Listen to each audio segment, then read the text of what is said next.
እነዚያ ድንቅ የጥበብ ስራዎች የተሰሩበት መሳሪያ የት ደረሰ? እነዛ እጆች የት ደረሱ? አንዳንድ ነገሮች እናደርግ ብለን ስንነሳ ይሆናል ብላችሁ ነው የሚሉ ሀሳቦች አሁን ያለው ዘመናዊ አርበኝነት ግን ከኢኮኖሚ ሉዓላዊነት ጋር ከኢኮኖሚ ነጻነት ጋር የተያያዘ ነው። በኢትዮጵያውያን ተመርተው ያዩዋቸው የትኞቹ አስገረሙት? በኢትዮጵያ ዲዛይን ተደርገው በኢትዮጵያ ተፈብርከው ተገጣጥመው ለስራ የቀረቡ ማሽኖችን ወደምናይበት ምዕራፍ ተሸጋግረናል። የልጅነት ህልሞ ግን ምንድን ነበር? የፈለግሽውና የጠበቅሽው ነገር እንዳለ ይሰማኛል። ግን እንደምን ያሉ አባት ኖት እርሶ? ለልጆቹ ደግሞ ለባለቤቱ እንደምን ያሉ ባለቤት ኖት? ጀማሪዎች ገና ብዙ ያላወቁኝ ይደነግጣሉ፣ የሚያውቁኝ አዎ ይላሉ። እኔ ሼርሆልደራችሁ ነኝ እላቸዋለሁ። አሁን እዚህ ደረጃ ደርሰው ሲያዩ ምን ይላሉ? በአቅራቢያው ያሉ ሰዎች የገጠር ሴቶች ናቸው ሁለቱ። በመስታወት ፊታቸውን እያዩ የትኛዋ ነሽ አንቺ ይባባሉ።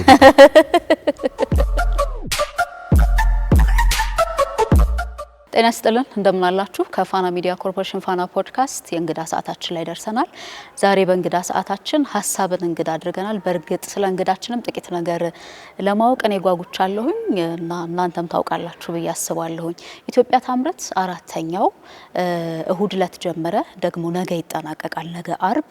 ስለዚህ ከባለፉት 9 ወራት በተለይ 222 ያህል እንደዚህ አይነት ኤግዚቢሽኖች ተካሂደዋል። በጣም ብዙዎች ተገበያይተውበታል።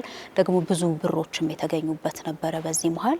ስለዚህ ማክሰኞ ዕለት 85ኛው የድል ቀን ተከብሯል። የአርበኞች ቀንን አክብረናል።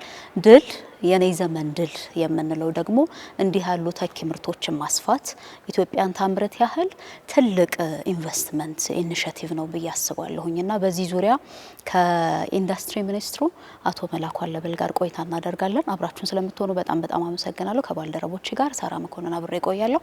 አብራችሁን ሁኑ። በጣም ደስ ብሎኛል ስለተገናኘን። የእውነት እኔ በጣም አመሰግናለሁ። እንደምን አሉ? በጣም ደህና ነኝ።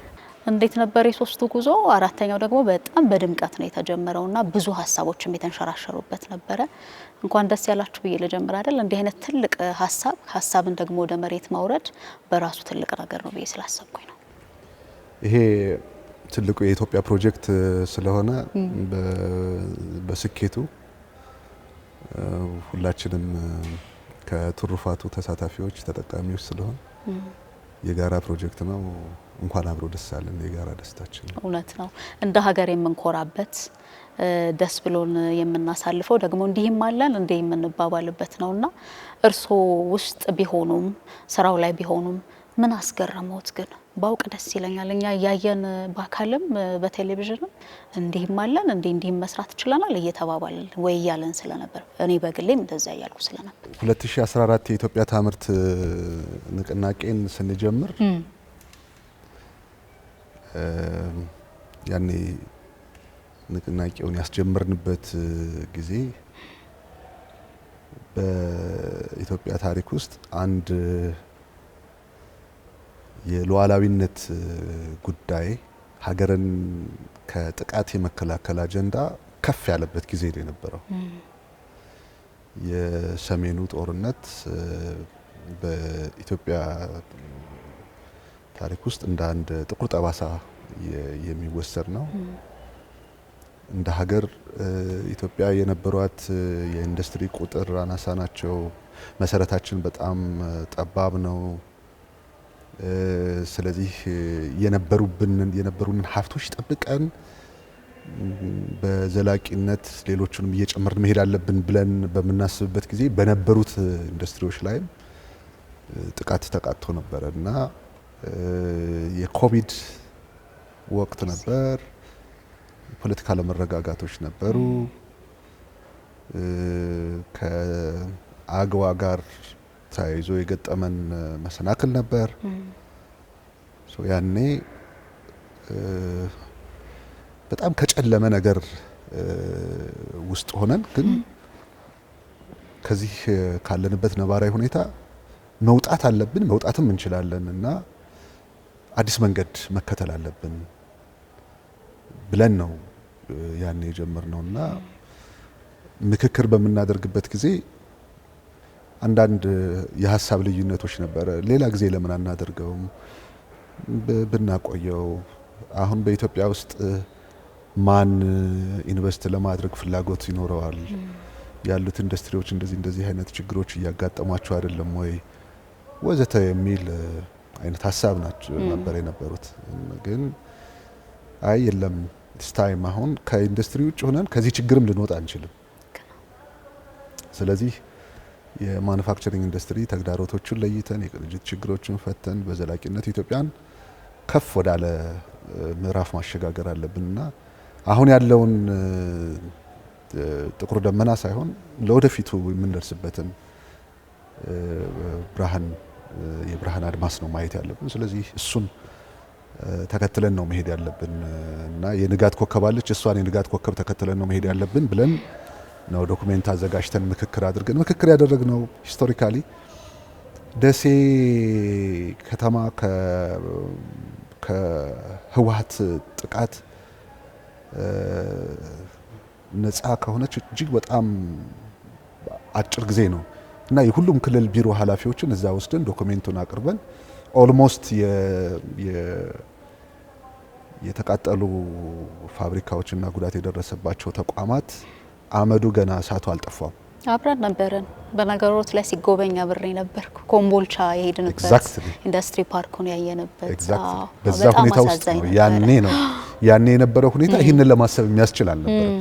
ግን ከዚህ ውስጥ ፈልቅቀን የምናወጣውን እድል ነው ማየት ያለብን ብለን ነው የጀመርነው። ያኔ ተነጋገርን። ከዛ በኋላ ከክቡር ጠቅላይ ሚኒስትሩ ጋር ተነጋገርን። ክቡር ጠቅላይ ሚኒስትሩም ሀሳቡን ደገፉት። ያኔ ሚያዝያ 28 ይመስለኛል እዚህ በሀገር አቀፍ ደረጃ ላውንች ያደረግን። እሳቸው ከሰዓት በፊት ከጦር መኮንኖች ጋር ከፍተኛ የመንግስት ኃላፊዎች የጦር አዛዦች ጋር ምክክር ሲያደርጉ ውለው የሚሊተሪ ዩኒፎርም እንደለበሱ ነው የመጀመሪያውን የኢትዮጵያ ታምርት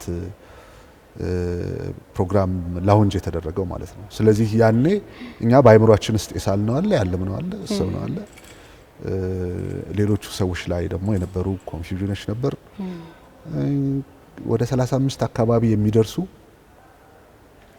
ትንንሽ ምርት የያዙ ለዛችሁ ለኤግዚቢሽን ለፓናል ውይይት ወይም የማስጀመሪያ ፕሮግራም ባደረግንበት ጊዜ ብቻ የተገኙ ምርቶች እዛው ቤተ መንግስት 4 ኪሎ ውስጥ ምናምን አድርገን ነው የተጀመረው።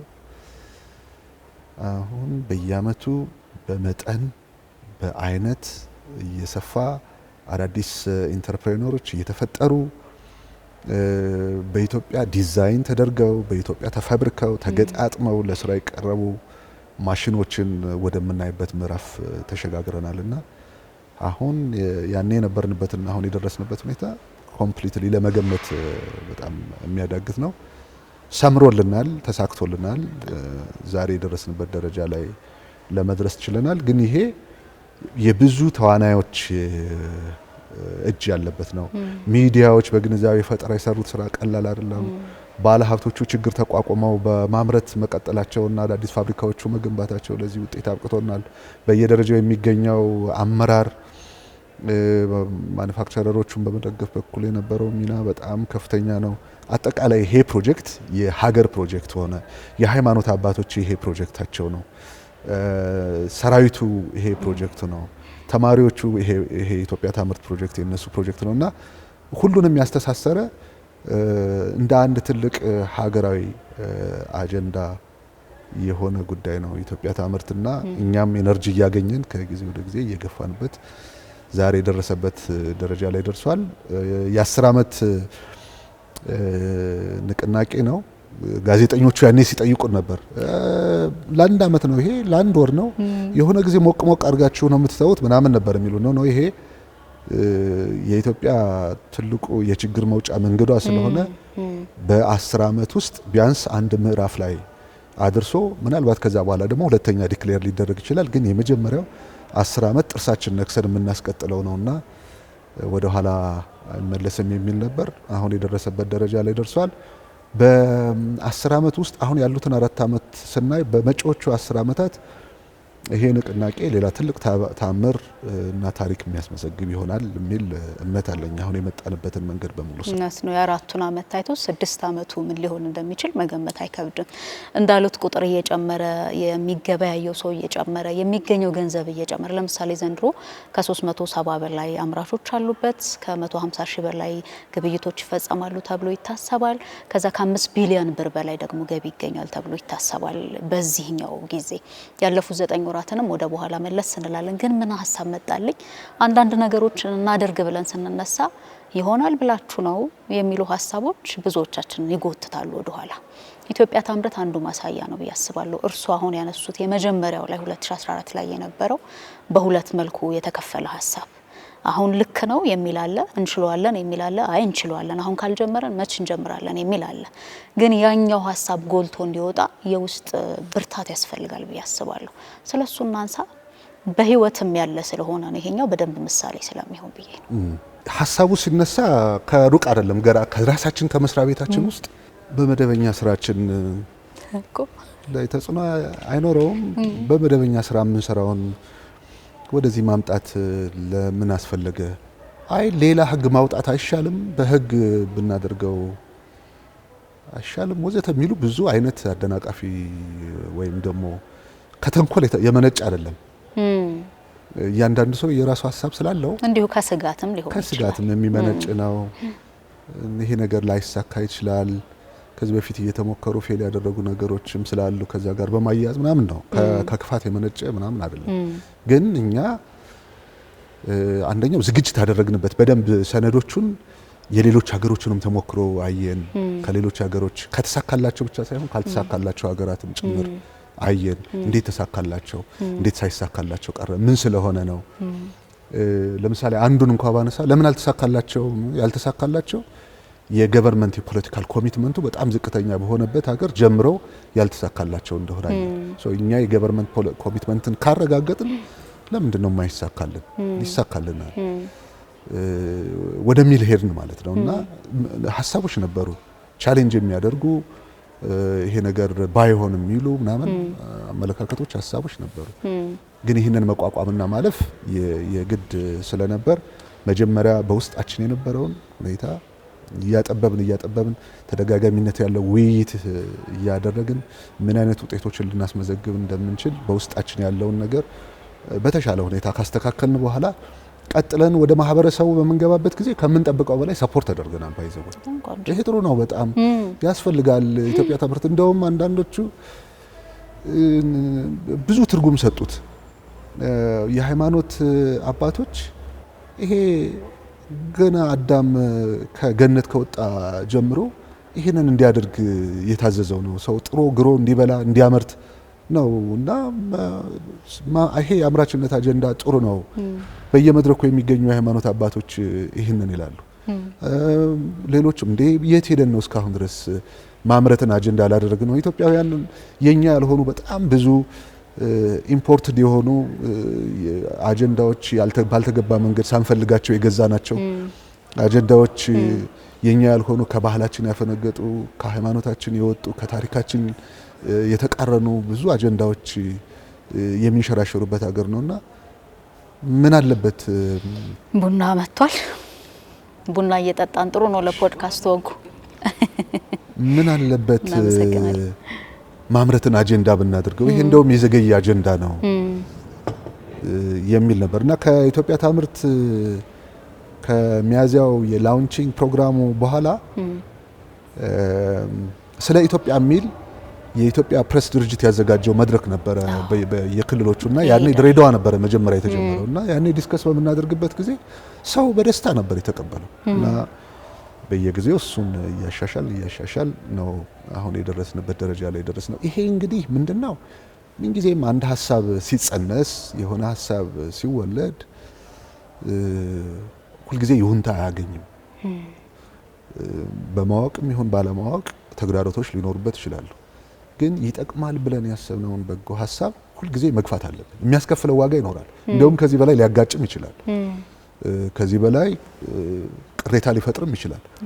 ግን ለውጥ የሚባለው በሌሎች ሀገራት ወደ ኋላ ተመልሰን ስናይ በታንክ የሚሄዱ ከንቲቦች የነበሩበት ሀገር አለ። ዛሬ በጥሩነታቸው የሚገለጹ እና ጥሩ ፕላን አላቸው የሚባሉ ሀገራት ከንቲቦቻቸው በብረት ለበስ መኪና እየሄዱ ፕላን እያወጡ ከተማቸውን አስውበው ከብዙ ዓመት በኋላ በታሪክ የሚታወሱ ሰዎች ሆነዋል። ብዙ ቻሌንጅ አለው። ከነበረ አስተሳሰብ ወደ አዲስ አስተሳሰብ ለመምጣት ትግሉ ቀላል አይደለም። ከራስ ጋር ትግል አለ፣ በዙሪያ ካለው ሰው ጋር ትግል አለ፣ ውጭ ላይ ካለው ሰው ጋር ትግል አለ። ያንን ግን በውስጥ ያለውን ዓላማ ይዞ መታገልና ማሸነፍ የግድ እንደሚል ነው የሚያሳየው እና ያን ያህል ቻሌንጅ የነበረበት ሌላው ምችል አይደለም። ግን ትንሽም ቢሆን አሰናክሎ ማስቀረት የሚችሉ ነገሮች አልነበሩም ማለት አንችልም። ያው የመዳረሻችን በማሰብ ነው የርንበት ለማለት ነው። ዛሬ ደግሞ እንዲህ ሆኖ ሲታይ ወይ እንኳንም በተቃራኒ ያልቆምኩ ለሚለው በደንብ የሚያበረታታ ሀሳብ ይመስለኛል። ለሌሎች ሀሳቦችን መነሻ ስለሚሆን አሁን ከዚህ በኋላ የምንጀምራቸው ዓለም የተጓዘባቸው እኛም እንጓዝባቸው ብለን የምናስባቸውን አይ እንችላለን ብላችሁ ነው የሚለውን እያስቀረ መሄድ ይመስለኛል እንዲህ አይነቱ ስኬት። ስለዚህ ባለፉት 4 ዓመታት እንዲህ አይነት ለውጥ መጣ እና እንደ ሚኒስቴር መስሪያ ቤት እንደ ሀገርም እንዳልኩት ቅድም ብዙ ያስገረሙን ነገሮች አሉ። እንደ ግል ግን እንዲያው በዚህ በኢትዮጵያውያን ተመርተው ያዩዋቸው የትኞቹ አስገረሙት? እኔ ያስገረመኝ ብቻ ሳይሆን በጣም ተስፋ የሰጠኝ የማምረቻ መሳሪያ ዲዛይን አድርገው በሪሰርችና ዲቨሎፕመንት ጊዜ ወስደው አሁን ዘመኑ በደረሰበት የቴክኖሎጂ ደረጃ የማምረቻ መሳሪያ ማምረት የጀመሩ ያውም በእድሜ ወጣት የሆኑ እዚህም እዛም እዩኝ የማይሉ መኖራቸውንም በምርታቸው ካልሆነ በስተቀር ድምጻቸውን ማትሰሚያቸው ግን በጣም ብዙ ማሽኖችን እያመረቱ ወደ ገበያ እያስገቡ ያሉ ልጆችን ሳይ በአንድ በኩል አድናቆት ይሰማኛል። በሌላ በኩል ደግሞ ምን አይነት ተስፋ እንደሚታየኝ ልነግርሽ አልችልም እና ድሪም አደርጋለሁ። የዛሬ 5 ዓመት የት ይደርሳሉ እነዚህ ልጆች? የዛሬ 10 ዓመት ይደርሳሉ? ይሄ ሲኤንሲ ማሽን ማለት ለኛ ሀገር ኢቭን ማሽኑ ለኛ ሀገር የቅርብ ጊዜ ነው ትውስታው። ማሽኑ እዚህ ሀገር ያንን ማሽን ነው የሰሩት። እዚህ ሮቦት አርም የሚባለው መበየጃ ምናምን በጣም እዚህ አንግል ውስጥ ገብተው ሰው ሊደርስበት የማይችል ቦታ ላይ ገብተው የሚበይዱ ማሽን ራሱ መበየጃ ያላቸው የኛ ፋብሪካዎች መላለበት ወይ 1-2 ቢሆኑ ነው፣ ያውም ከውጭ ተገዝቶ ይመጣ። ያንን አመረቱት እዚህ። ያ ውስብስብ ዲዛይን ያለው ነው። የተወሰነ ኤሌክትሮኒክስ ምርት አምርተው ከውጭ አምጥተው ሌላውን ነገር እዚህ አመረቱት። እነዚህን ሳይ ቶዮታ የሚባለው ካምፓኒ ከሸማቃ ጀምሮ አሁን የደረሰበት ደረጃ ላይ የወሰደበት ለመድረስ የወሰደበትን ጊዜ ሳይውና እነዚህ ልጆች በአጭር ጊዜ ውስጥ በየአመቱ አዳዲስ ነገር ላስቲር ይዘውት የመጡትን ነገር ዘንድሮ አያመጡትም። በዚህ አመት የሚያመጡትን በሚቀጥለው ሌላ ነው ይዘው የሚመጡት፣ አዲስ ነገር ነው ይዘው የሚመጡት። ያ ደግሞ ፕሮቶታይፕ የማሳየት ሳይሆን ገበያ ውስጥ አስገብተው ሸጠው ነው። ከውጭ አሁን ከኡጋንዳ ከምናምን ገበያ ይመጣላቸዋል አግሪመንት እየተፈራረሙ እና ይህንን ሳይ በቃ ኢትዮጵያ በጣም ተስፋ ያላት ሀገር ናት። በጣም ተስፋ ያለው ትውልድ እየመጣ ነው የሚል አግራሞትም ተስፋም የሚሰጠኝ እሱ ነው። ሌላውን ምርት ካለማድነቅ አይደለም፣ ግን በተለይ ደግሞ ይሄ በጣም ውስብስብ እኔ ሁልጊዜ ኢንዱስትሪ ውስጥ የተመረተውን ፋብሪካ ብረቱ የተቀጠቀጠውን ምናምን አይደለም የማየው፣ እንዴት ዲዛይን አደረጉት፣ እንዴት ያንን ወረቀት ላይ አሳረፉት፣ ከዛ በኋላ ያንን ኦርደር አድርገው ምርቱን ተከታትለው ከዛ ተገጣጥሞ በሚሊዮን የሚቆጠሩ ፓርቶች ተገጣጥመው ነው ወደ ምርት የሚገባው። እና የመጀመሪያው አድናቆቴ እኔ ከዛ ነው የጀመረው። እነዚህ ልጆች ከዚህ ነው የጀመሩት። በራሳቸው ዲዛይን አድርገው ምናምን አድርገው አምርተው ከዛ ወደ ተግባር ሲገቡ ነው የምናያቸውና ይሄ አግራሞትም ተስፋም የሚሰጥ አንዳንዱ ሰው አይገርምም? ብዙ ሰራሁ ብሎ አደባባይ መውጣት አይፈልግም። ጥቂት ሰርቶ ደግሞ አደባባይ የሚታይ ብዙ ሰው አለና እንዲህ አይነት ሰዎች ሁሌ ይገርሙኛል። ድምጻቸውን አጥፍተው የሆነ ነገር የሚያሳዩ የሚያደርጉና ለብዙ ሰው ትምህርት ይሆናሉ። እንዳሉት በጣም ብዙ አስገራሚ ነገሮችን እያየን ነበረ። ከዚህ በፊት ያሉትንም ደግሞ አንዳንድ ኢንዱስትሪ ዞኖችም ላይ እንዲህም ስንሄድ የምናያቸው የእውነተኛ እንደዚህ ማድረግ ለካ እንችላለን። እርግጥ ላሊበላን አክሱም የሰሩ ልጆች እነኚህ ከብዷቸዋል ማለት አይደለም። ግን በጣም ወደ ኋላ ቀረንና ሀሳባችንም ሌሎች ናቸው የሚችሉት የሚሉት ጋር ሆነንና የራሳችንን ትተን የሰው ማንጠልጠል ስለጀመርን ነው። አሁን ግን ወደ ራስ ወደ ቀልብ መመለስ ማሳያ ናቸው ብዬ አስባለሁ። እርስዎ ንግግር ሲያደርጉ በተለይ አራተኛው መክፈቻ ላይ ሉዓላዊነትን ጠንከር አድርገው አነሱ። ሉዓላዊነት ከዚህ በፊት የነበረው ታሪካዊው አርበኝነትና ሉዓላዊነት ከፖለቲካ ነጻነት ጋር የሚገናኝ ነው የነበረው። የፖለቲካ ነጻነት እና እኛ በአፍሪካ የፖለቲካ ነጻነት ቀንዲል ፋና ወጊዎች፣ በዓለም የተጨቆኑ ጥቁር ሕዝቦች ከባርነት ቀንበር እንዲወጡ ቀንበራቸውን ሰብረው በነጻነት ወደ አደባባይ እንዲወጡ ያደረግናቸው የኛ ታሪክ ነው። ወይም የኛ አባቶች የፈጸሙት አርበኝነት የፈጸሙት ተጋድሎ ነው። አሁን ያለው ዘመናዊ አርበኝነት ግን ከኢኮኖሚ ሉዓላዊነት ጋር ከኢኮኖሚ ነጻነት ጋር የተያያዘ ነው። ይሄ የቆየው የኛ የፖለቲካ ነጻነት ተጠብቆ ዘላለማዊ ሆኖ ወደ ልጅ ልጆቻችን ሊተላለፍ የሚችለው በዚህ በኩል የጎደለንን ነገር ከሞላን ብቻ ነው።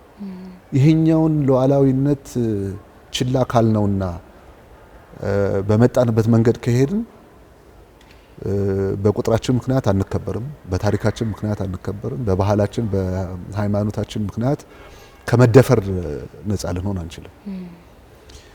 የአሁኑ ወረራ ምናልባትም ዘመናዊ ወረራ የምንለው እንደ በፊቱ ጦር በማዝመት በምናምን ብቻ ላይሆን ይችላል። ብዙ ነጻነትን የሚገፉ የኛን ቁመና የሚያቀሉ ብዙ ጉዳዮች አሉ። የሚረዳና የሚረዳ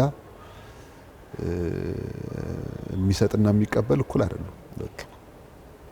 ስለዚህ የኛ እንቅስቃሴ በፍጹም የሉዓላዊነት ጥያቄን ከመመለስ ወደ ኋላ የሚል መሆን መቻል የለበትም። ይሄ ካልሆነ ወደ ያሰብነውን የፖለቲካ ነጻነት ሉዓላዊት የምንላትን ሀገር ስሟ በዓለም የናኘውን ሀገር አስጠብቆ መቀጠል አይቻልም እና ሉዓላዊነት መልከ ብዙ ነው፣ ፈርጀ ብዙ ነው፣ በብዙ ነገር የሚገለጽ ነው።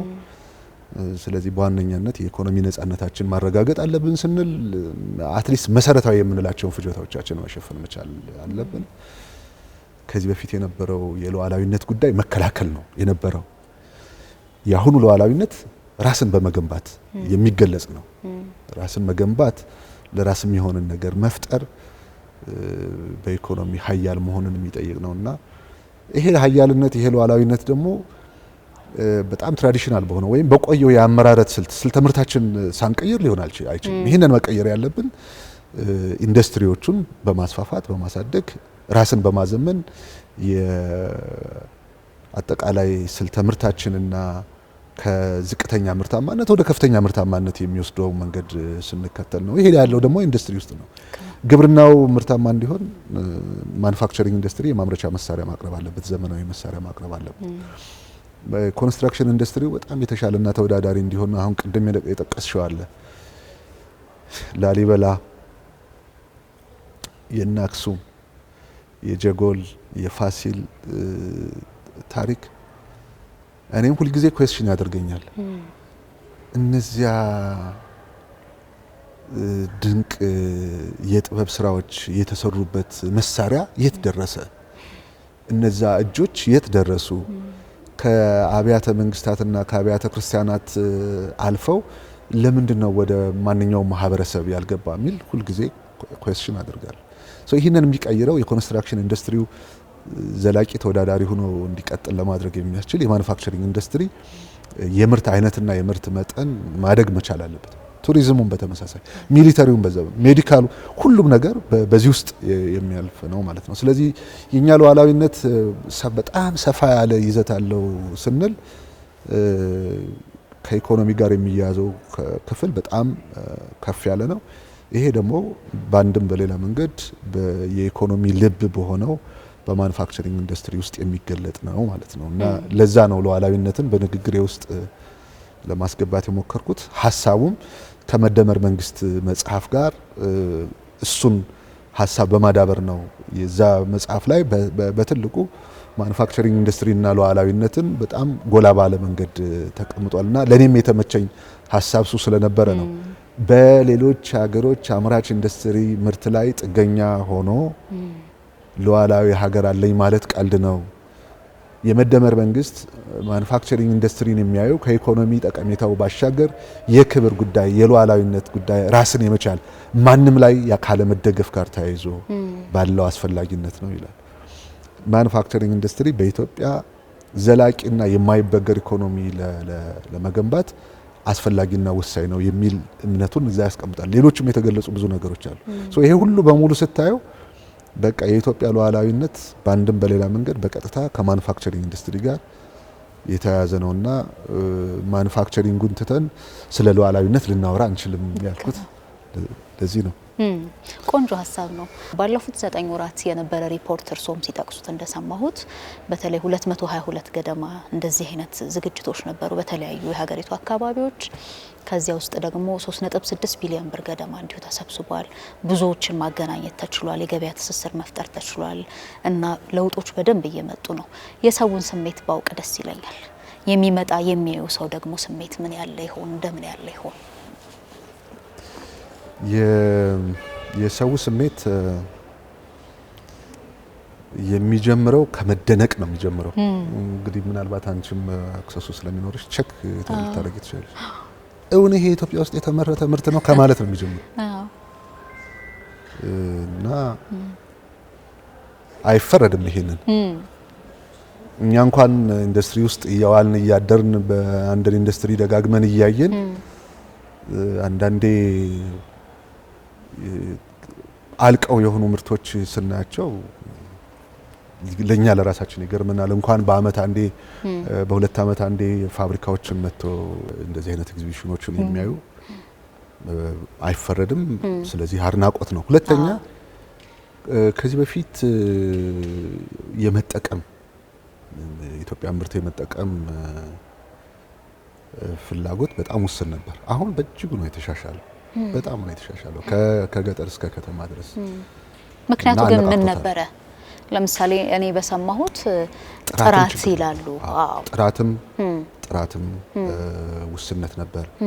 ሁለተኛ አንድን ምርት በጣም ጥሩ ነው ያልሽውን ምርት በተከታታይ ስትፈልጊው የምታገኘው መሆን መቻል አለበት። ማርኬት ላይ አበለብል መሆን አለበት። የሆነ ጊዜ አግኝተሽ የሆነ ጊዜ የምታጭው ከሆነ ቴስትሽ ይቀያየራል። ልክ ነው።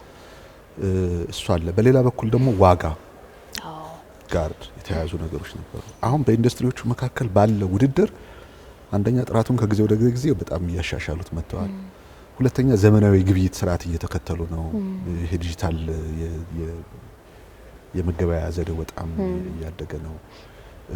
አቅርቦቱም ኮንቲኒዩስ ነው እየቀረበ ነው።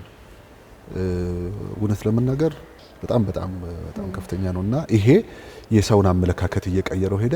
እሱ ብቻ ሳይሆን በሀገር ውስጥ ምርት የመርካት ባህላችንም በጣም መሻሻል አለ። ስራ ይጠይቀናል፣ ገና ማደግ አለበት። ግን ከጊዜ ወደ ጊዜ እሱ እያደገ ነው። የመንግስት ህግ መንግስት ቀላል አይደለም። በገበያው ላይ ያለው ድርሻ ብዙ ነገር ነው የሚገዛው። የኛ መመሪያዎች ህጎቹን በሚወጡበት ጊዜ አሁን ይህንን ታሳቢ እያደረጉ ለሀገር ውስጥ ምርት ፕራዮሪቲ የሚሰጡ ማበረታቻዎችንም አብሮ እያስቀመጠ ነው እንትን ያሉትና እነዚህ ነገሮች ግራጁዋሊ በማህበረሰብ ውስጥ የፈጠሩት ነገር ቀላል የሚባል አይደለም። ግን በፋብሪካ የሚወጡ ልብሶች አድናቂ ነው። ይለብሳሉ፣ እርሶ ይጠቀማሉ? ይሄን ለመጠየቅ አልችልም ብዬ ነው። ይጠቀማሉ? ቤት ልጆች ይጠቀማሉ? ቆንጆ። ከራስ ነው የሚጀምረው። የዘመኑ ልጅ ምርጫ መቼም ይታወቃል፣ ቀላል አይደለም። ግን እነሱም የኢትዮጵያን ምርት አድናቂዎች ናቸው። እርስዎን ሳውቅ ኢንዱስትሪ ውስጥ ረጅም ዓመት ለምሳሌ ከአማራ ክልል እንኳን ብንጀምር በምክትል ርዕሰ መስተዳደር ማዕረግ የኢንዱስትሪ ዘርፎች አስተባባሪ እያለ አሁን ያሉበት ንግድና ኢንዱስትሪ ሚኒስትርም ነበሩ። አሁን ኢንዱስትሪ ሚኒስትር ሆነዋል። ሶ ኢንዱስትሪ ውስጥ ፍላጎት ነው የትምህርቱ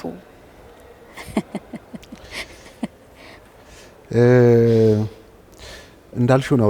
ረጅም ጊዜ ቆየሁኝ እንግዲህ ከ2003 ጀምሮ የንግድ ላይ ነበርኩኝ። ንግድና ትራንስፖርት፣ ከዛ ኢንዱስትሪና ከተማ ልማት፣ ከዛ ኢንቨስትመንት ኮሚሽን ያልኩ ነው። በዚህ ውስጥ ነው የቆየሁት። ኦፍ ኮርስ በአመራር ስምሪት ውስጥ እኔ የዚህ ቦታ ለሆን ምናምን ብለሽ አትመደብም። ግን የጋራ ምክክር በሚደረግበት ጊዜ ማን እንደው ትንሽ የተሻለ ኢንፎርሜሽን ማን ጋር ይኖራል፣ ማን የት ቦታ ላይ ብናደርገው ውጤት ያመጣል በሚል ምክንያት ነው ይመስለኛል እንግዲህ እስካሁን ድረስ በዚህ ተቋም ላይ የመጣሁት። እኔ ራሴንም እንደ እድለኛ አድርጌ ነው የምወስደው። ምክንያቱም አድካሚ ቢሆንም ስራው ውጤቱን ታያለሽ እና እኔ ብዙ ጊዜ ለባለሀብቶች የሆነ ነገር እላቸዋለሁ። እንግዲህ ማለት ጀማሪዎች ገና ብዙ ያላወቁኝ ይደነግጣሉ፣ የሚያውቁኝ አዎ ይላሉ። እኔ ሼርሆልደራችሁ ነኝ እላቸዋለሁ። ሁሉም ኢንዱስትሪ ሼርሆልደራችሁ ነኝ። ምክንያቱም መሬቱን ከመንግስት ነው የምትወስዱት፣ የጉምሩክ ቀረጥ ነጻ ትወስዳላችሁ። ባንክ ማለት የህዝብ ሀብት ነው፣ በብድር ከባንክ ላይ ትወስዳላችሁ። እናንተ 30% ይዛችሁ ሌላው 70% ይዞ ነው ያቋቋም ነው። ስለዚህ አም ዘ ኦነር በኋላ ደግሞ ጥቅም ሰብ በሚመጣበት ጊዜ 30-40-35% ድረስ ታክስ ትከፍላላችሁ። ስለዚህ እኔም እንደ መንግስት ሸሬን ወስዳለሁና ለእናንተ ብቻ አይደለም የምትሰሩት፣ ለኔ ነው፣ ለሀገሬ ለምወዳት ሀገር ስለሆነ የምትሰሩት። እኔ እናንተ ሼር ሆልደር ነኝ እና ስሰራ የሆነ ነገር ሳደርግላችሁ ውለታ እንደዋልኩላችሁ ሳይሆን ለራሴ ነው እየሰራለሁት ነው የምላችሁ። ስሜቴ እንደዛ ነው። እነዚህን ኢንተርፕራይነሮች በደንብ ደግፈሻቸው ቁጥራቸውን እያበዙ በየጊዜው ኢንዱስትሪያቸውን እያሰፉ የዛሬ 4 ዓመት የዛሬ 5 ዓመት መሬት ሰተናቸው ወደ ስራ ገብተው ሲተረተሩ የነበሩ ሰዎች ዛሬ ሌላ ሰው ሆነው ስታያቸው የሚሰጥሽ ደስታ ቀላል አይደለም እና እኔም ኢንዱስትሪያቸውን ልጎበኝ ሲሄድ ፊታቸው ላይ የምታየው ምናምን ነገር የተለየ ነው። ያ የሆነ ኤነርጂ ይሰጥሻል። እዚህ አንድ ቡልቡላ ወደዚህ ወደ መቂ አካባቢ የሚሰሩ ባለሀብት እያነሱ ነበረ። አቶ መላኩ በሃይማኖት በዘር በምናምን ማናችንም ሳይለይ እኩል አቅፎ አስተናግዶ ደግፎን ነው እዚህ ያደረሰን ምናምን ብለው ሰዎች በተሰበሰቡበት ይናገሩ ነበር። እንደዛ ነው በቃ የብሔር ኢሹሽ አይደለም፣ ሃይማኖት ኢሹሽ አይደለም፣ ሌላ ነገር በሙሉ አይምሮሽ ውስጥ አይመጣም። ምክንያቱም አንድነትን የሚያመጣው ኢንዱስትሪ ነው። ቢሾፍቱ ውስጥ ብትሄጂ ሁሉም ብሔር ብሔረሰብ አንድ ፋብሪካ ውስጥ ታገኛለሽ። እዚህ ቦሌ ለሚ ብትሄጂ አንድ ፋብሪካ ውስጥ ሁሉም ብሔር ብሔረሰብ ታገኛለሽ። ደብረ ብርሃን ብትሄጂ ወይ ባህር ዳር ብትሄጂ አንድ ኢንዱስትሪ ውስጥ ብዙ አይነት ብሔር ብሔረሰብ ታገኛለሽ። ምክንያቱም ወይ የኤሌክትሪካል ኢንጂነር ነው ወይ ሜካኒካል ኢንጂነር ነው ወይ ኬሚካል ኢንጂነር ነው ወይ ምናምን ያ ሙያ ነው ሰብስቦ እዛ የሚወስዳቸው። ስለዚህ ሌላ ማንነት ነው የሚፈጠረው እና እኔም ኢንዱስትሪ ውስጥ ስቆይ ሌላ ይሄ ትራይባል የሆነው በጣም ትራዲሽናል የሆነውን ማንነትሽን አርግፍ አርጎ ትቶ ነው እንትን የሚያስበላውና በጣም ወድጀው በነፍሴ ውስጥ አስገብቼ ነው የምሰራው። ደሞም ውጤት አይበታለሁ። አንዳንዶቹ ላይ የሆነ ነገር ሲደርስ ፊቴ ቢጠቁርም ግን ስኬታቸው ደግሞ በጣም ስለሚያስደስተኝና የኢትዮጵያም ተስፋ እዛ እንዳለ ስለማምን አገሬን በምወድበት ልክ ኢንዱስትሪዎችንና ኢንዱስትሪያሊስቶችን በጣም ወዳለሁ አዳላለሁ። በጣም እዛ ውስጥ ያለ ከሌላ ሴክተር ካለ ሰው ይልቅ ኢንዱስትሪ ውስጥ ያለ ባለሀብት የተለየ ፕሪቪሌጅ ይገባዋል፣ መደገፍ አለበት የሚል እምነት አለኝ። ምክንያቱም ድርሻው ስላለ ነው ወይስ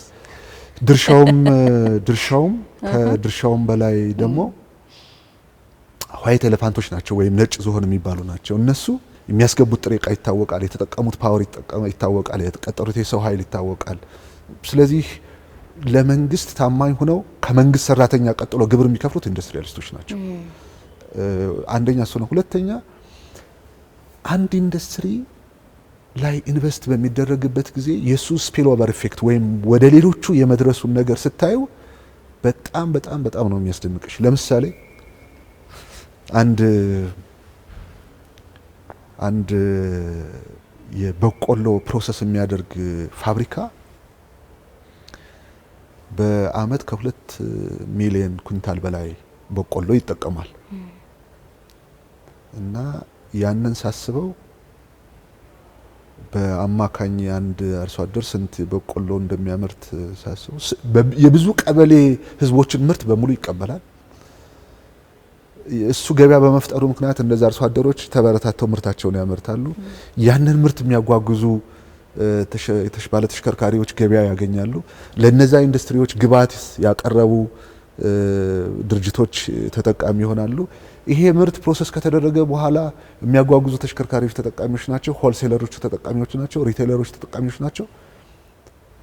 የአሜሪካ የሌበር ስታቲስቲክስ ቢሮ እንደሚያነሳው በአንድ ኢንዱስትሪ ላይ የተፈጠረ አንድ የስራ እድል ከ7 እስከ 9 ለሚሆኑ ሌሎች ከውጭ ላሉ ዜጎች የስራ እድል ይፈጥራል። ወይም $1 በኢንዱስትሪ ውስጥ ኢንቨስት ማድረግ ቢያንስ $2.4 በሌላ ኢኮኖሚ ላይ እንቅስቃሴ ይፈጥራል ይላል። ሶ ኢምፓክቱ በጣም ከፍተኛ ነው። የአንድ ኢንዱስትሪ በቀጥታ ከምናገኘው እንደው በኢትዮጵያ ውስጥ 6 ኢንዱስትሪዎች ፊት ላይ ያሉ ኢንዱስትሪዎች 2017 የከፈሉት ግብር በአጠቃላይ ተደምሮ ከሸገርና ከአዲስ አበባ ውጭ ያሉት ሌሎች 17 ከተሞች በአመቱ ከሰበሰቡት ግብር እነዛ 6ቱ ፋብሪካዎች ለመንግስት የከፈሉት ይበልጣል። ካን ኢማጂን አሁን ይሄ ብዙ ነው በጣም ሊገመት አይችልም ማለት ነው።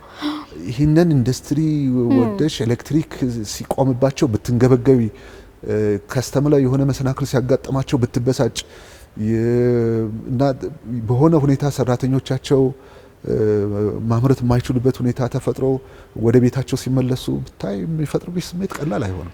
ለዚህ ነው የኛ ኦነርሺፕ የመንግስት ባለቤትነት እዛ መኖር መቻል አለበት። መንግስት ባለቤት ነኝ ብለን ኢንዱስትሪያሊስቶቹ ለኛ ብለው ነው የሚሰሩት ብለን አስበን ካልሰራን በስተቀር ኢንዱስትሪ የትም አይደርስም። የፖሊሲ ውጤት ነው በየትኛው ዓለም ላይ እና በዚህ ምክንያት የመጣንበት መንገድ ብዙ ውጣ ውረድ ቢኖርበትም ግን ስኬት ያመጣንበት ስለሆነ ድካሙ ጉልበት ነው የሚሰጥሽ፣ ልፋቱ ተጨማሪ ተስፋ ነው የሚሰጥሽ እንጂ በደከምሽ በለፋሽ ቁጥር ሰንፈሽ ከቤት እንድትቀመጭ ወደ ኋላ እንድትመለሽ የሚያደርግ አይደለምና አዳዲስ ነገሮችንም እንድናስብ እድል ሰጥቶናል። የልጅነት ህልሞ ግን ምንድን ነበር? እኔ የልጅነት ህልሜ አገርን ማገልገል ነበር። እውነት በመናገር ከልጅነቴ ጀምሮ እየሰማሁ ያደግኩት ታሪክ ስለ ኢትዮጵያዊነትና ለኢትዮጵያ መስዋዕት ስለመሆን ነው እና ለሀገሬ ውለታ የመዋል ነው በውስጤ ያደገው። ዝርዝር ታሪክ አልነግርሽም። የፈለግሽውና የጠበቅሽው ነገር እንዳለ ይሰማኛል። ግን እኔ ብቻ ሳልሆን ተመልካቹም ይጠብቃል። እኔ መጥኛ የምነግርሽ ይሄ ነው። አንድ 2010 አሜሪካ ለአውትሪች ፕሮግራም ሂደን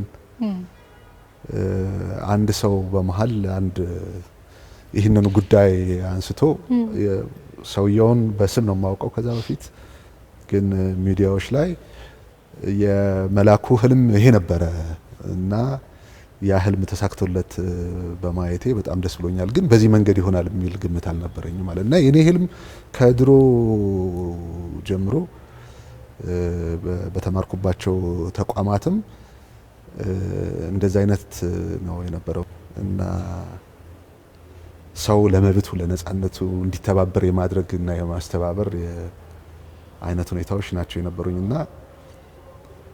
የእግዚአብሔር ፈቃዱ ሆኖ ደስ ይላል። ትንሽም ቢሆን ለሀገሬ ኮንትሪቢዩት ማድረግ የምችልበት እድል አግኝቻለሁና መስራት ስትፈልጊ እውቀትሽን፣ ጉልበትሽን፣ ጊዜሽን ማካፈል በፈለግሽበት ጊዜ ያንን እንደ ማግኘት መታደል የለም። ሰው ፍላጎት ኑሮት ጉልበት ኑሮት አቅም ኑሮት ቤቱ የተቀመጠ ያንን ማድረግ ያልቻለ ብዙ ሰው ይኖራል ብዬ አስባለሁና ተሳክቶልሽ መሄድ በፈለግሽበት መንገድ ሄደሽ ኮንትሪቢዩት ማድረግ መቻል ቀላል አይደለምና የኔ ህልም እሱ ነበር። እሱ ተሳክቶልኝ ስለተሳካሎት በጣም ደስ ብሎኛል። እኛ ውስጥ ያላለ ግን ሚኒስትር ሆናለሁ ኦር የመንግስት ባለስልጣን ሆናለሁ ምናምን የሚለውን አላውቅም። ቱ ቢ ፍራንክ ያንን ዲፋይን አድርጌ ግን ሀገር ማገልገል ሀገሬን ግን በቃ ማገልገል ከ2002 ከ2003 በተለይ ከ1998 በፊት የነበረኝ ጊዜ በተለያዩ ሙያዎች ላይ ነው ስሰራ የነበረውና እንግዲህ በሰራሁባቸው የጎንደር አካባቢዎች ቼክ ብታድርጊ ራሴን ሰጥቼ ነው በባለሙያነት ቅዳሜም እሁድም ጠዋትም ማታም ምናምን ሳልል በጣም ዴዲኬትድ ሆኜ የሰራሁትና ዝም ብሎ ፖዚሽን በመምረጥ የመጣ ሀሳብ አይደለም። በተሰጠችኝ ትንሽ ነገርም ላይ ቢሆን ያንን ህልም ለማሳካት የምችለውን ሞክሬያለሁ ለማለት ነው። በጣም ቆንጆ እድሉን መጠቀም ማለት ነው። አቅምን ማሳየት፣ አቅምን እያሳደጉ መሄድ ከዛ ይከፍላል ራሱ ማለት ውስጣችን ያለ በጣም በጎ ሀሳብ ከሆነ ከዛ ጥረታችን ታክሎበት መቼስ ይከፍላልና ስለተከፈሉት በጣም ደስ ብሎኛል። እርሶ ውስጥ ያለ ሀሳብ እርሶ ደግሞ በቅርብ ላሉ ሰዎች ሀገሬን ማገልገል ነው የምፈልገው ብለው እየነገሩ ማደግ አሁን እዚህ ደረጃ ደርሰው ሲያዩ ምን ይላሉ? በአቅራቢያው ያሉ ሰዎች የመጀመሪያዎቹ ጓደኞቼ ናቸው። እንግዲህ ፒርስ ተጽዕኖ አለው ሁልጊዜ እና ጓደኞቼ ጋር ያኔም ዲስከስ በምናደርግበት ጊዜ የኔ ህልሜ ሀገራዊ ነው፣ እንዴት አላደግንም፣ እንዴት እንደዚህ ያልሆነም ምናምን። እኔ የመጀመሪያውን ነገር ልንገርሽ፣ አሁን ፋሲል ግንብን አይቶ እንደዛ ሆኖ በጣም በዲቴል የተሰራ ነገር ከዛ በኋላ ተቋርጦ ያ ሁሉ ነገር ተቋርጦ ያን የተቋረጠውን ነገር እንደ ኖርማል ማሰብ እኔ በጣም ያስተሳሰብ ጽልመት ነው ብዬ ነው ማስበው። በጣም ራሳችን የሆነ ጨለማ ውስጥ ስናኖር ነው የሆነ ግርዶሽ ነው እንደዛ የሚያመጣው ብዬ አስባለሁ። የት ሄድን ምን ሆን የሚልና እኔ አይቆጨኝ ነበር። ምን ሆኖን ነው የእርሻ መሳሪያችን ሳይቀየር፣ አኗኗራችን ሳይቀየር፣ አመጋገባችን ሳይቀየር፣ የስራ ባህላችን ሳይቀየር ለዚህ ያህል ዓመት እንደዚህ ነበርን ምናምን እያልን ስለ አክሱም ዘመነ መንግስት እያነሳን ስለ ዛጉዌ ይህ ሁሉ ነገር እያነሳን የቴርን በቃ ሁሉ ጊዜ የጭቅጭቅ እና የዲቤት አጀንዳችን ነበር ከጓደኞችም ጋር። ግን በእንትን በማማረር እና በመውቀስና በማውገዝ አይደለም የኔ የሚገለጸው። ኦኬ አሁንም ያንን ያጣነውን ነገር ለማስተካከል የሚችል ስራ መስራት አለብን። በቃ ካልሰራ ልንቀየር አንችልም የሚል ነው የነበረውና ኢቭን በኋላ ላይ ውጭ ሀገር ለስራ ጉዳይ ሲሄድ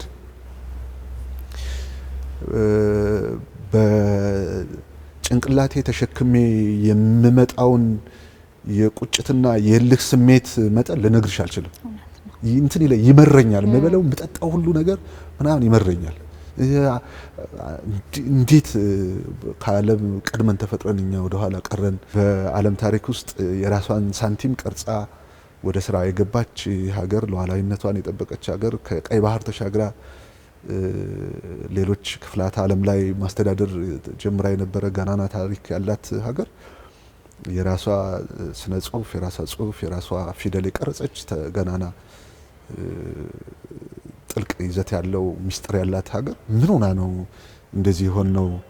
እነሱ ለኮንቲኒዩቲ ለ200 ዓመት ለ279 80 90 ዓመት አንድን ስራ ጀምረው አንድ ትውልድ ወደ ሌላ ትውልድ ሌላኛው ትውልድ እየተቀባበለ ስራ ጨርሰው የዛሬው ትውልድ ታሪክ አድርጎ የሚነግርበት የዓለም ክፍል እያለ እኛ አንዱ የሰራው ሌላው እያፈረሰ ወደ ኋላ እየተመለስን ለምንድን ነው በዚህ ሁኔታ የምንቀጥለው የሚለው ነገር ከድሮም ጀምሮ የነበረኝ ቁጭቴ ነውና ጓደኞቼ አሁንም ይመጣሉ። እኔ እንደውም እኔ ከማስታውሰው በላይ እነሱ ያስታውሳሉ። በዚህ ጊዜ እንደዚህ ብለን ነበር፣ በዚህ ጊዜ እንደዚህ ብለን ነበር፣ በዚህ ጊዜ እንደዚህ ብለን ነበር እና እኛ እዚህ ትደርሳለህ ብለን እንኳን ይህንን ዲፋይን ማድረግ ባንችልም ግን አንተ ከኛ ጋር እንዳልነበርክ እናውቃለን። እንደዚህ አይነት እኮ ደስ ይላል። ምንድነው አይገመት የሆነ መገኘት አይደለ? የተገመተው ቢሆንም ግን የሆነ ህልምን አሳክቶ መገኘት ምን ያዝናናውታል? ማንበብና ስፖርት ያዝናናኝ። ስፖርት ይሰራሉ? ስፖርት ይሰራሉ። ምን አይነት ስፖርት ይሰራሉ? ያው ለጤና መጠበቂያ ያክል። ለጤና መጠበቂያ። ቁመቶት አላገዘም? በልጅነት እንዲው ስፖርቶች ላይ ለምሳሌ እኔ አሁን እርስዎን ቅርጫት ኳስ ቢሉኝ መረብ ኳስ ቢሉኝ እገምታለሁ። ወደዛ ያደሉ ነበር ወይስ? እውነት ለመናገር ትንሽ ነው መሞክረው፣ ብዙ አልተሳካልኝም። እንትንም አይደለም ጊፍትድም አይደለሁም፣ ግን ይሄ የሆነ ነገር መጋለብ፣ ይሄ መዋኘት፣ እንደዚህ አይነት ነገሮች ላይ በጣም ጎበዝ ነኝ። የእግር ኳስ ማየት ወዳለሁ። እግር ኳስ አሁንም የዘለቀ ደጋፊ ነዎት? እንደ ጋሽ ብርሃኑ አርሴናል አይደለሁም እንጂ የማን ነዎት? እኔ ማንቸስተር ወደዛ አካባቢ የትኛው ማንቸስተር? ዩናይትድ። አይ ጥሩ። ስለዚህ አሁንም ያያሉ ኳስ? አልፎ አልፎ ያያሉ። አይ ጥሩ። ለሱንም ለብሽሽቅ ነው ከልጆቼ ጋር። እነሱም እንትን ስለሆኑ ልጆች በተቃራኒ የቆሙ ናቸው። አሁን ወደ አንድ መጣን። እንትኑ ደርቢ ሆነና ሲያስቸግር ወደ አንድ ተሰባስበን። እንደምን ያሉ አባት ኖት እርስዎ? ለልጆቹ ደግሞ ለባለቤቱ እንደምን ያሉ ባለቤት ኖት? ልጆቼ በጥረታቸው ያደጉ ናቸው። ያው ጊዜም በበቂ መጠን አልሰጠኋቸውም፣ ግን እግዚአብሔር ባርኮልኛል። በጣም ጥሩ ልጆች ናቸው። በጣም ነው የምወዳቸው። ያው መቼም ከዚህ በተለየ ቃል ልገልጽ አልችልም እና ጥሩ አባት ነኝ። አትሊስት በምኖርላቸው ጊዜ በቤታቸው በመሆንባቸው ጊዜ የደስታቸው ምንጭ እሆናለሁና ያለ እነሱም ለኔም የደስታዬ ምንጮች እነሱ ናቸው። ለነሱም እንደዚሁ። ወደ ጓዳ ይገባሉ? አልሞክረውም። እንትን አለው ድንበር አለ፣ መስመር። ለምን እንደዛ ሆነ? የባህል ተጽዕኖ ይመስለኛል። የባህል ተጽዕኖ አለ። ማን ከሰፈር ከሌላ ልጅ ጋር ማን ያጫውትሻል? በኋላ ከሌላ ባደቤ እዛ እንትን ይገባል ከተባለ አይ ወደ ጓዳ ይገባል ከተባለ አይ ስለዚህ ተከልክለን ነው። ተዘጋጅቶ ሲመጣ የተገኘውን ነው። አንዳንዶች አሉ እኮ ቀርቦላቸውም የቀረበውን አንስተው መመገብ የማይፈልጉ፣ ያው ባህሉም ይኖራል፣ እንዲህ አይነት ነገሩም ይኖራል። ምን ደስ ብሎት ግን ይመገባሉ? ወደ አትክልቱ ኖት ወይስ ወደ? የሽሮ አፍቃሪ ነኝ። እሺ፣ ሽሮ አፍቃሪ ነኝ። ስጋ በተወሰነ ደረጃ ነው፣ አልጠላም፣ ግን ሞር ወደዚህኛው። ዛሬ ስለ እርሱ ያስገረመኝ እንደዚህ ተጫዋች መሆኑን አላውቅም ነበር። እንዲው ኮስተር ብሎ ብዙ ሚዲያ ላይ የማይመጣ፣ እርግጥ ነው ሚዲያ ላይ ብዙ አናየውትም። እንደዚህም ይመስለኛል የመጀመሪያ ይመስለኛል ስለ እርሱ ስንሰማና በዚሁ አጋጣሚ ደስ ብሎኛል። የመጀመሪያ ፋና ሚዲያ ላይ ፋና ፖድካስት ላይ ቀርበው እንዲህ ስለ እርሱ ስለሰማን ለምንድን ነው የማይፈልጉት ወደ አደባባይ መውጣቱ? ነው ኢንዱስትሪ ላይ ያሉ ሰዎች ተጽዕኖ እየፈጠሩ ይሆን? በቀስ ብለው ድምጻቸውን አጥፍተው የሚሰሩ ሰዎች አይነት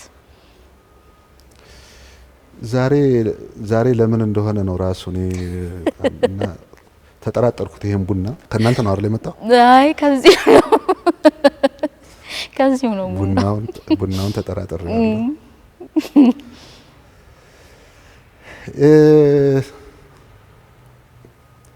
አይ ዶንት ኖ ብዙም ያው እንግዲህ አንቺም ኢንፎርሜሽን ይኖርሻል። በእርግጥ የኛ የስራ ባህሪ ኮሙኒኬት እንድታደርጊ ይጠይቅሻል፣ ይፈልጋል። ብዙ ግን ለሚዲያ አትመችም፣ ስንፈልግህ አትገኝም የሚል ኮሜንት ደግሞ አለ።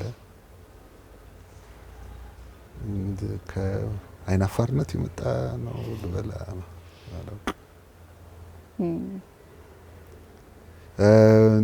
ቲቪ ላይ ራሴንም ማየት እንትን አልልም። ከመጣ ወደ ውስጥ ነው የምገባው። እውነት? አንቺ ራስሽን ታያለሽ? እኔ በፊት ራሴን ማድመጥ አልፈልግም ነበር። ሬዲዮ ላይ ሰራ ለምሳሌ እኔ ሬዲዮ እየሄድን በሰርቪስ አስታውሳለሁ 120 ደቂቃ ላይ እኔ የሰራሁት ፕሮዳክሽን መጣና ወራጅ ብዬ ካለ ሰፈሬ ወርጃለሁኝ። አሁን እየተለማመድኩት መጥቼ ያው ያለሁኝ ወደ ኤዲተርነቱ ምንም ስናድግ ግድ ማየቱ እንጂ በፍጹም አልወድም ነበር እኔ። ቀስ እያለ ግን ይመጣል በመለማመድ። ድሮ በጣም አንድ እንትን አስታውሳለሁ እኔ ከሰፈራችን የሆነ ተስካር ታውቂያለሽ አይደል? ተስካር ሆኖ የገጠር ሰዎች ተስካር እዛ ተስካር ተጠርተው መጥተው በመስታወት ፊታቸውን እያዩ ሁለት ናቸው ሴቶች፣ የገጠር ሴቶች ናቸው ሁለቱ። በመስታወት ፊታቸውን እያዩ የትኛዋ ነሽ አንቺ ይባባሉ። እና እኔ ቆሜ ምን እስከሚስማሙ ድረስ እየጠበቁ አንቺ ነሽ እና እንደዚህ ሲጠቁሙ ሌላ ቦታ ይወስዳል እጃቸው እና አንዳንድ ጊዜ እስከዛ ድረስ ይሄ አንተና ምናምን ሲባል ያጠራጠራል። እውነት ነው። እሺ በጣም ነው የማመሰግነው። ጥሩ ተጫውተናል። ግን በፋና ፖድካስት ላይ ምን እንጠይቃለን? ምን ተሰማቸው እንግዶቻችን እንላለን። እንደፈለጉ ተነፈሱ። ያው በመጠኑ ኑሩ ብሎ የለ ጳውሎስ። በጣም መጥኜ ነው እንትን ያልኩኝ። ይሄን ከለመድኩት በኋላ እንደገና በሌላ ዙር ከራባቴን ፈትቼ ቀለል ብለን በጃኬት በምናምን እንትን ደስ ይላል። ኢንዱስትሪዎችን እየጎበኘን ነው። ጠበቅኩት የተለመደውን ስራ ልትጠይቅኝ ነው ብዬ የማይንዴን በዛ ሴት አፕ አድርጌው ነው የመጣሁትና ወደዛ ሲሆን ደግሞ ቀድሞ አይብሮ አስበውበት ስለሚመጣ እንግዲህ የተሻለ ይሆናል ያስባለሁ። አይ እኔ ደስ ብሎኛል። ቀድምም ደጋግሜ እንዳልኩት ባገኛቸው ከምላቸው ሰዎች መካከል እርሶ ነበሩ። ተሳክቶልኛል። በጣም ደስ ብሎኛል። እንደዚህ በጨዋታ መሀል የሚያነሷቸው ሀሳቦች በጣም ደስ ይላሉ። እንዳሉት ጃኬቶን ለብሰው ኢንዱስትሪዎችን እየጎበኘን ደግሞ እንገናኛለን። በደንብ ቀለል ባለውም ውሎ እንሏለን አብረን ብዬ አስባለሁኝ። እንግዲህ ፈቃዶት ከሆነ በቃ እሱ ነው የሚያዝናናኝ። እንደውም የፋብሪካ ድምጽ የቱታ የለበሰ ሰራተኛ እና ምናምን በቃ ከዚህኛው አሁን ዛሬ ካጠጣሽኝ ቡና በላይ ሌላ ስሜት ይፈጥርልኝ። እሺ በጣም ነው የማመሰግነው። ክብር ይስጥልኝ። አብራችሁን ስለነበራችሁ በጣም እናመሰግናለን። ሳራ መኮንን ከባልደረቦቼ ጋር አብሬ ቆየሁ። እንዲህ ያሉ ሀሳቦች፣ ደርዝ ያላችሁ ሀሳቦች ሁሌ እንደምንለው በፋና ፖድካስት ይነሳሉ።